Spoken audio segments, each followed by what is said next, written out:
Boa noite, pessoal. Meu nome é Joicê, sou professor de matemática do Quiris Concurso e vim aqui fazer uma breve análise do que foi a prova de matemática do concurso da FURG. Tá? A prova começa com as duas primeiras questões, são as mais básicas, mais tranquilas que tinham para se fazer ali. Por quê? Aquelas questões ali, elas tratam apenas de fazer continha. Né? O cara precisava ali era saber calcular, fazer conta. Por exemplo, a primeira ela fala de saldo de banco, né? O cara tinha um saldo lá e ele tinha que fazer depósitos e retiradas nas determinadas datas e a pessoa tinha que... E aí era pedido de vocês que soubessem ali em cada data o que tinha de saldo naquele banco. Então era só pegar, quando tinha depósito a gente somava, quando tinha retirada a gente descontava, fazia a subtração e anotava. A segunda ela falava de consumo, né? Consumo de um carro na cidade, consumo de um carro na estrada. E aí ele te dava lá quantos quilômetros por litro aquele carro rendia e depois te dizia quanto ele andou na cidade e quanto ele andou na estrada. E te dava no final o preço da gasolina, o preço do litro da gasolina. Então o que a gente tinha que fazer era o quê? Era pegar lá o que ele andou, dividir pelo consumo, né?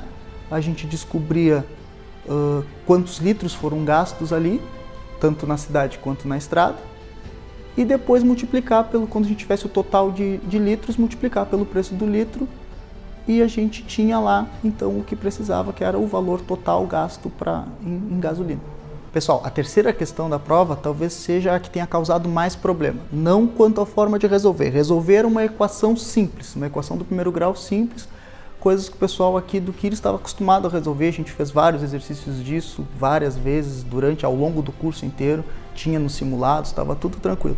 O problema são que os resultados ali, que aparecem nas alternativas, não coincidem com o que a gente encontra quando a gente resolve a equação. Quando a gente resolve a equação, a gente vai encontrando valores que são aproximados. A alternativa mais correta dali seria a alternativa B. Mas mesmo assim, essa alternativa ela não deixa claro, porque os valores são todos aproximados, nenhum dos valores coincide, nenhum dos três valores que a gente encontra é realmente igual ao valor que está ali nas alternativas. E aí fica de forma aproximada, o que a questão não deixa claro, porque a questão não fala aproximadamente, ela só fala que os valores são, mas ela não diz aproximadamente, então a gente não sabe bem como ficaria essa questão. Pessoal, quarta questão, barbadinha, a gente fez vários exercícios desses várias vezes ao longo do curso, tá? Era um sistema do primeiro grau. Ele falava ali quando comprava 4 cadernos e um estojo e aí te dava um valor total. Depois ele te dizia que um caderno era R$4 mais barato que um estojo. Daí tu tirava a tua segunda equação. A única coisa que tinha que ter atenção era que no final ele pedia o quê? O preço de um estojo e um caderno juntos. Então o que tu tinhas que fazer? Além de tu descobrir o valor do caderno e o valor do estojo, não podia esquecer no final de somar esses valores para dar a resposta correta. Pessoal, questão 5, outra questão tranquila que a gente cansou de fazer exercícios sobre aquilo ali também. Regra de 3 composta. Tá? O que não podia esquecer ali? Qual era o problema que podia te atrapalhar naquela regra de 3 composta? Primeiro estava lá Primeiro o que a gente sempre faz, que é verificar a proporcionalidade das grandezas, é ver quando é diretamente, quando é inversamente proporcional, para não ter problema. Né? A gente tinha uma grandeza ali que era inversamente proporcional. Depois era cuidar na hora da terceira grandeza, que era o tempo, que a gente tinha o quê? A gente tinha 6 horas e 40 minutos. Né? Ou eu trabalho com horas ou eu trabalho com minutos. Então tinha que ter cuidado nisso aí. Ou passava aqueles 40 minutos para horas, ou passava aquelas 6 horas para minutos e trabalhava com uma unidade de tempo só. No mais, essa questão era super tranquila, a gente cansou de fazer isso aí em sala de aula. Pessoal, questão 6 é a primeira delas que envolve porcentagem na prova. E de uma forma bem simples, ele só pede um percentual de aumento ali. Né? A gente tinha um valor que aumentou e quer saber qual é o percentual de aumento. Barbado, né? Tu vai lá o quê?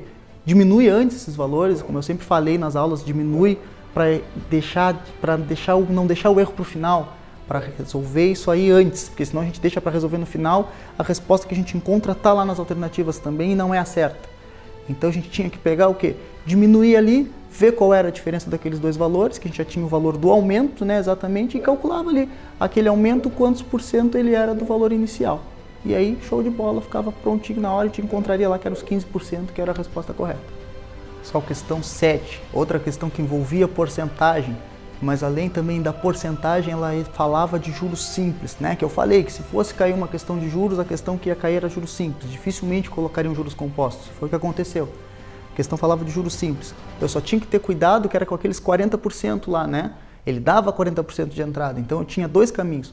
Ou eu calculava lá quanto era os 40% e descontava dos 1.500, ou ia direto encontrar os 60%, direto encontrando 60%, era aquele valor que eu ia usar para capital na minha fórmula de juros simples depois. Ah, pessoal, então era só isso, descobria lá quanto sobrava da entrada, jogava na fórmula lá dos juros para descobrir a taxa, né? O que a gente queria descobrir era a taxa. Jogava lá, como eu falei, sem precisar usar muita fórmula, só aquela que a gente trabalhou durante as aulas, e encontrava lá o valor da taxa, que era 8% ao mês. Questão 8, questão de estatística, a única questão de estatística da prova, e foi bem como eu falei, se fosse cobrar estatística, cobraria só o basicão, média, mediana e moda, e foi exatamente o que eles pediram, eles deram lá um conjuntinho de dados para vocês, pediram para encontrar média, mediana e moda, barbada, só analisar a tabela, trabalhar com as fórmulas da média, e ali analisar onde é que ficava, colocar em ordem, ver onde é que ficava a mediana, e depois ver a moda, né, que era barbadinha de encontrar, é só o valor que mais aparece no meu conjunto de dados. Pessoal, penúltima questão, questão 9. Questão 9 é aquela questão que tem várias alternativas e a gente tem que ver quais são as verdadeiras, quais são as falsas, para ir lá e escolher a alternativa correta no final, né?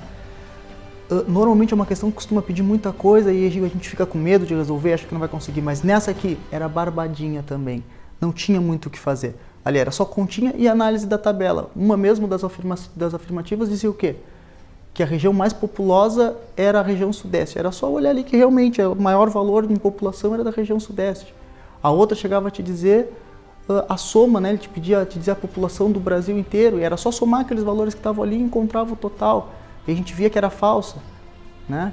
A primeira a gente sabia que era verdadeira, era só olhar na tabela. A segunda também, era só somar os dados e sabia que era falsa. Barbada, aí já matava quase toda a questão sabendo essas duas informações.